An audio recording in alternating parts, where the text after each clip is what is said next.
okay, that's not so easy. So that was how we met, and then we kind of just grew, basically, as I say, like friendship and boyfriend and girlfriend in those years since. So whilst we got married at 20, which I was 20, she was 22, was young. Like, we'd actually been already dating for about 5 years, so we'd had quite a long kind of relationship. So yeah. Excellent. Of course, Stoke-on-Trent, I think, is where Cross Rhythms actually started. Is that correct? Yeah. So as I think I said, so my wife's dad was the founder of it. So that was where they were still doing that stuff there. And yeah. Excellent. And so that's why they were up there, which I didn't realize at the time. In fact, I think I'd met her before, because Cross Rhythms used to do festivals in Devon area. And I went to one when I was probably 12 or so. And I think I must have met my wife there when we were younger, because when I first met her in that party that I was telling you about, I had a vague sense like, I know you from somewhere. I've met you somewhere. And then I found out all of this since, and I was like, oh, it must have been there, I reckon. So yeah. So you did an ordinary job. Did you ever dream you'd be a radio station manager? No, not at all. Not at all. That was honestly like why I said that. I genuinely, like I said, said, oh, I'll pray about it. I genuinely in my head was like, I'm just going to say no, but maybe next week. And so it was just a way to stall it. And then I thought, oh no, actually, I did like radio in terms of, I listened to a lot of radio. So I kind of knew what radio sounded like, and I enjoyed it, but I never had any ambition to get involved in it. And it was purely just my heart to want to serve Jesus and to like be involved in something of sharing his goodness with people, that I thought, well, this is quite an opportunity. So tell us a little bit then about what it's like a day in the life of a station manager. How difficult is it? Is it from 7 a.m. to 7 p.m, or are you on call? Yeah, for sure. There's definitely been nights where like something's gone wrong and I've had to head over to the station. I don't live very far away, so that helps. But but yeah, no, I mean, I do a lot of my day is sort of in 9 to 5 hours, but there's definitely stuff I have to do afterwards as well. But it's a bit of everything really. In a radio station the scale of what we are, which is quite small. I present, I do afternoon shows. A lot of station managers traditionally wouldn't. They'd have a team of presenters, they'd kind of manage it and stuff. But so it looks like sort of strategizing, doing different ideas as to where we want to take things forward. We get a lot of our funding, we're a charity run, so we get funding through grant making trusts. So it's working with our fundraiser to knock applications into shape, do that, work with the volunteers we've got, plan what the programs are going to go out for the future weeks. There's a lot to it. there's a lot to it, and developing kind of, you have to take time in any business, not just in being a station manager, but you have to also take time to step out and consider, and from my perspective, pray, and what is it we want to do going forward, and put together like business plans and think, okay, what's the longer term future? Because otherwise you end up just doing the same thing day in, day out, without it changing necessarily when it might be a good thing for it to. So pretty busy. And then my days start a lot earlier than that, with my 2-year-old waking me up. So I've been there, done that, got the t-shirt. Exactly. So who decides then what type of music you play, or where do you source your music from? I'm sure you have to pay royalties and what have you, and things like that. Yeah. So we play in the UK. You pay PPL PRS, which is Performing Rights Society, I think. Yeah, that one. And so we're very fortunate through Cross Rhythms. So we're our own station in Plymouth. We're run by our own charity here in Plymouth, but we're connected to Cross Rhythms in Stoke. And so the guys there, John Bellamy and the team, do a fantastic job. They audition all the music, and set it all up, and do a lot of the hard yards that, to be honest, if they didn't do, I don't know how we'd run. But yeah, it's basically contemporary Christian music is a kind of broad brush category. It's sort of a genre, but I don't think that really does it justice, because there's genres within that. Like, so we play everything from sort of like hip hop to country to pop to everything. Oh, you actually do play country then? Yeah, occasionally. Yeah, for sure.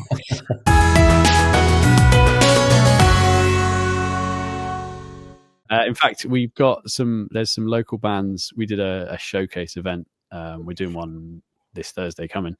We did one last year with a band called Our Atlantic Roots, so I'll give them a plug. They're based in the Southwest, and they do sort of folk country crossover, because he's from some small town in North Carolina and she's from Sheffield, I think, and so they have a kind of folk country crossover sound. And tell us, Dave, what was your first live broadcast like? Were you scared? Were you nervous? Or what was it like? Yeah, all of the above. Yeah, I mean, the funny thing, I can't remember my first live broadcast necessarily. I was eased in, so I was like the kind of guest. In fact, they called me Surfing Dave for a while because I just did a surf report. But I can definitively remember my first interview.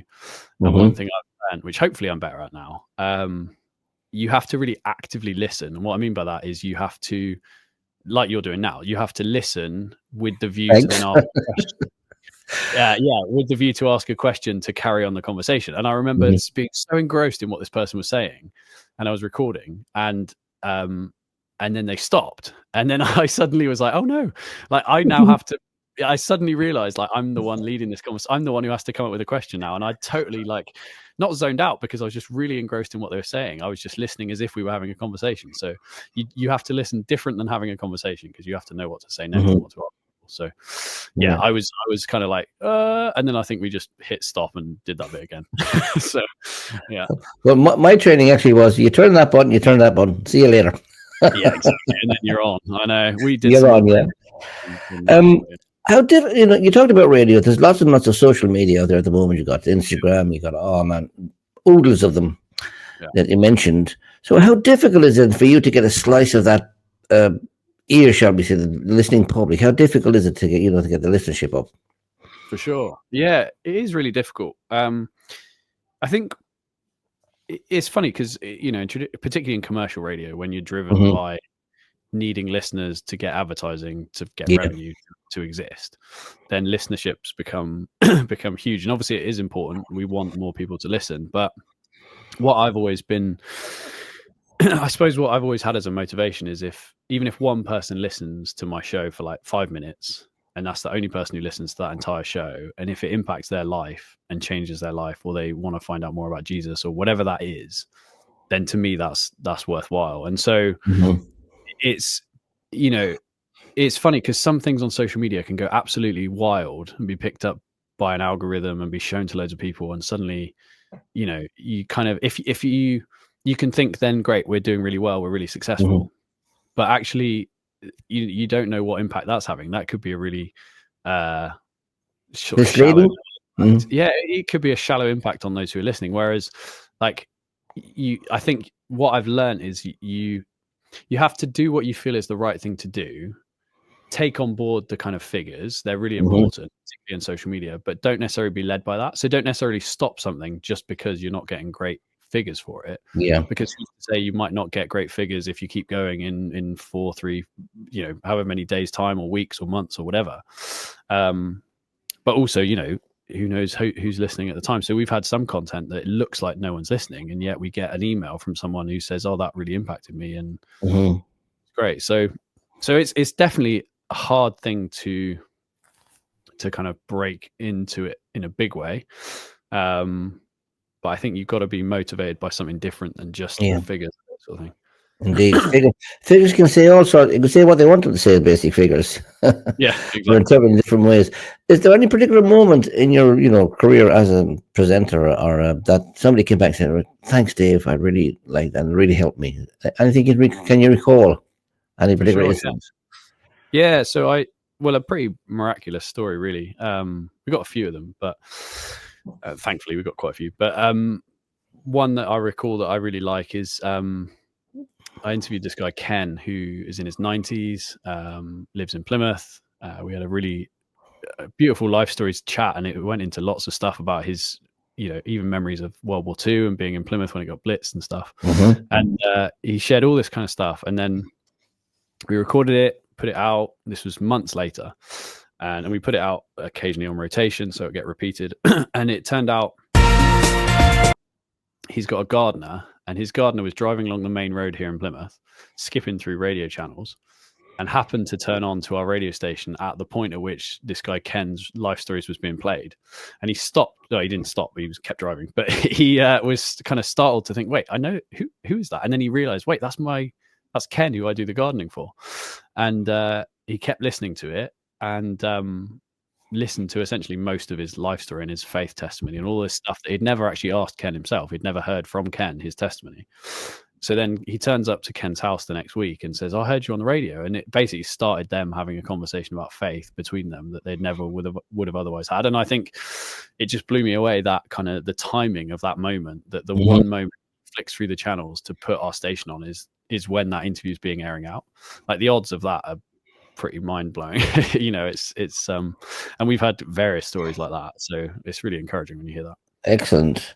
What are your any plans for the future? Do you think you'll be in the radio for the rest of your life? Yeah. Or do you think you might get into the youth work, as you said?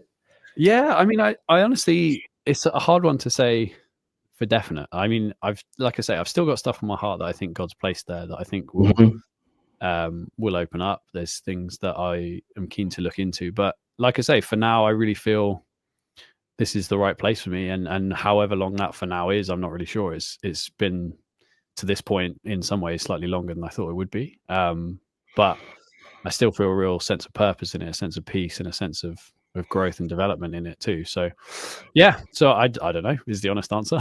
So excellent. Now, you've made lots of decisions in your life, okay, some good, some bad. And we ask this question of all the guests here on Life Stories. So for you, what was the best decision you ever made? Yeah, well, I mean, choosing my wife was up there, but I think I have to say, just deciding to want to get to know Jesus for myself was a big one. It might sound like a cliche, but that has to be the most important thing for me. I don't know whether it was a leading question and that's what you wanted me to say, but that genuinely is not a leading question at all.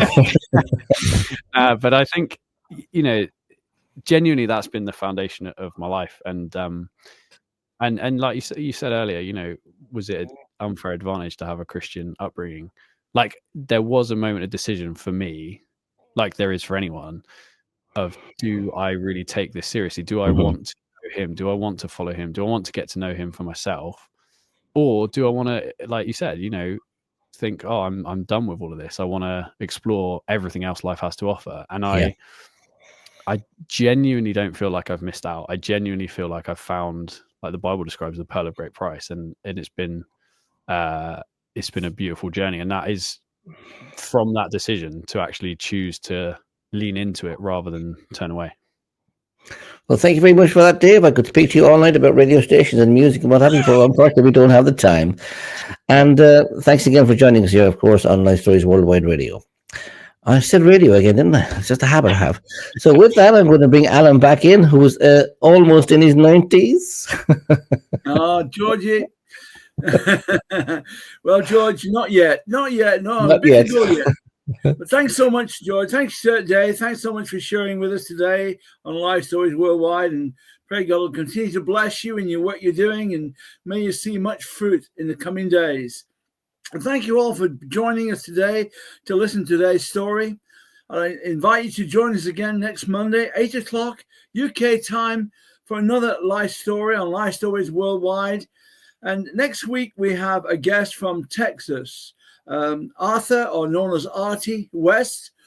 Artie was raised by his mother and grandmother in Texas, and then they moved to New York, and it was there at the age of 14 he got into heavy drinking, and then his life got involved with drugs, and he got into a very bad state.